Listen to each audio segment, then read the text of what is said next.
Hello friends, welcome to my new video. तो दोस्तों, कुछ सब्सक्राइबर के क्वेश्चंस आए थे। मुझे लगा कि इसके ऊपर अगर मैं वीडियो बनाऊंगा तो बहुत सारे लोगों की मदद हो जाएगी। तो पहला सवाल मुझे आया था कि क्या जीबीएस के बाद हम अल्कोहल कंज्यूम कर सकते हैं या करनी चाहिए या नहीं करनी चाहिए। तो दोस्तों देखो, अल्कोहल आप कंज्यूम अगर करना चाहो तो कर सकते हो, लेकिन मैं इस चीज के लिए सलाह नहीं दूंगा। क्यों नहीं दूंगा? क्योंकि जो अल्कोहल होती है ना, वो थोड़ी एडिक्टिव होती है नेचर की। कोई भी लिमिट में नहीं पीता, वो चीज कभी ना कभी ऐसा सिचुएशन आ जाएगी कि आप रोज आपका मन करेगा कि मैं दिन में 2-3 बार अल्कोहल लूं। और अल्कोहल की वजह से क्या होता है, तो लिवर आपका सही से फंक्शन नहीं करता और आपकी बॉडी के अंदर जो नर्व्स के लिए सबसे ज्यादा इंपॉर्टेंट होता है बी वाइटामिन, वो बी वाइटामिन को अल्कोहल क्या है कि आपके शरीर से लीच आउट कर लेती है। तो उसकी वजह से क्या होता है, कई लोगों को अल्कोहल इंड्यूस न्यूरोपैथी रहती है, मतलब कि उनकी अल्कोहल की वजह से नर्व्स जो है वीक हो जाती है। तो जीबीएस में ऑलरेडी नर्व्स डैमेज हैं।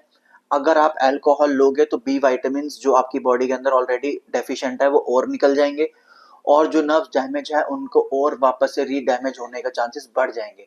तो इसलिए कोशिश ये करें कि आप अगर अपने शरीर से प्यार करते हैं, नर्व से प्यार करते हैं, तो अल्कोहल से दूर रहें।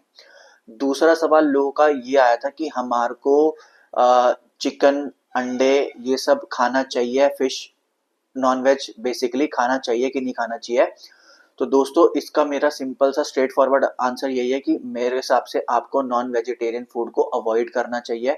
रीजन बीइंग, जो चिकन है, अभी आपने ट्रस्टिफाइड की एक वीडियो देखी होगी, वहां पे अंडों के अंदर आपने देखा होगा कुछ एंटीबायोटिक्स पा गए हैं, जिसको अगर हम कंज्यूम करते हैं हमारे या ह्यूमन बॉडी में जाएगा तो डीएनए डैमेज कर सकते हैं और ऑटोइम्यून डिजीज भी हो सकती है, जस्ट लाइक जीबीएस। तो सोचो, अगर हम कहीं का चिकन खा रहे हैं, हमें कहाँ से क्या पता वो कहाँ से आ रहा है, या फिश खा रहे हैं, हमें क्या पता कहाँ से है। हो सकता है उस चिकन को एंटीबायोटिक्स दी हो। अगर एंटीबायोटिक्स दी और हम स्वाद के चक्कर में उस चिकन को खा गए, तो एंटीबायोटिक्स कहाँ गए? हमारे पेट के अंदर। वो डैमेज किसको करेंगे? हमारे सेल्स को, हमारे डीएनए को, हमारे नर्व्स को। हमारे को ऑटो इम्यून डिसऑर्डर हो जाएगा। तो कहाँ से समझदारी है कि हमारे को चीज खानी चाहिए? तो कोशिश ये करें कि आप अंडे, या फिर अगर अंडे खाने भी हैं तो मेक श्योर कि दैट इज ट्रस्टिफाइड। और अगर आपको चिकन खाना है तो मैं तो ये कहूंगा कि चिकन और नॉन वेजिटेरियन फूड से आप बिल्कुल दूर रहो, अगर आप अपनी नर्व से प्यार करते हो तो। और दोस्तों, जो तीसरा क्वेश्चन ये आया था कि यार भैया मैं जिम जा रहा हूँ, ये चीज मेरे साथ भी होती है, और मैं जिम जा रहा हूँ पर मेरी ना ऐसा लग रहा है कि बॉडी ना सुकड़ सी गई है, और फिर भी ना मैं मसल्स के लिए बहुत सारा वेट लिफ्ट कर रहा हूँ, बट मसल्स ना मेरी बिल्ट नहीं हो रही। तो मैं प्रोटीन भी अच्छा खा रहा हूँ, मैं डाइट भी अच्छी ले रहा हूँ, लेकिन भैया कहीं ना कहीं मेरे को ऐसा फील होता है कि मेरी जो मसल्स है बिल्ट नहीं हो रही। तो दोस्तों, इसके पीछे सिंपल सा रीजन है कि हम गलत चीज पे फोकस कर रहे हैं।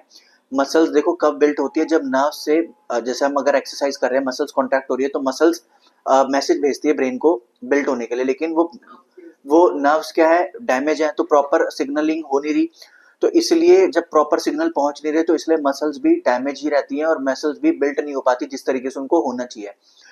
तो दोस्तों, हमारे को करना क्या है, सबसे जरूरी कि हमारे को पहले जो नर्व डैमेज है ना, उनको रिकवर करना है, रिपेयर करना है, रीजनरेट करना है। और ये आसान प्रोसेस बिल्कुल भी नहीं है।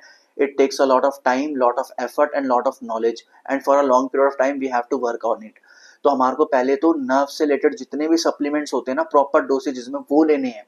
लाइक वाइटामिन बी 12 लेना है प्रॉपर डोसेज में, वाइटामिन बी 1 की फैट सोल्यूबल फॉर्म बेन्फोटाइमिन वो लेना है प्रॉपर डोसेज में। आप एल सिट्रोलिन भी ले सकते हो। और आप पायराडॉक्सल 5 फॉस्फेट जैसे वाइटामिन बी 6 और वाइटामिन बी 9 फॉलेट, ये बहुत ज्यादा क्रिटिकल न्यूट्रिएंट्स है। और आर अल्फा लपोइक एसिड, ये न्यूट्रिएंट्स नर्व्स के लिए बहुत इंपॉर्टेंट होते हैं। इससे नर्व्स रीजनरेट होगी, रीग्रो होगी, और जब नर्व्स अच्छे से काम करेगी तो मसल्स भी बहुत कम एफर्ट लगाने के बाद भी बहुत ज्यादा अच्छा रिस्पॉन्स हमारे को देगी। तो दोस्तों, ये 3 जो क्वेश्चन मेरे को आए थे, आई होप कि इससे आपका कुछ हेल्प हुई हो और आपकी कोई क्वेरी सॉल्व हुई हो। अगर आपका फिर भी कोई माइंड में क्वेश्चन है, या आप चाहते हो मैं किसी स्पेसिफिक टॉपिक पे वीडियो बनाऊं, या आपको कोई सवाल है, तो नीचे कमेंट सेक्शन में मेरे से जरूर कमेंट करके पूछें।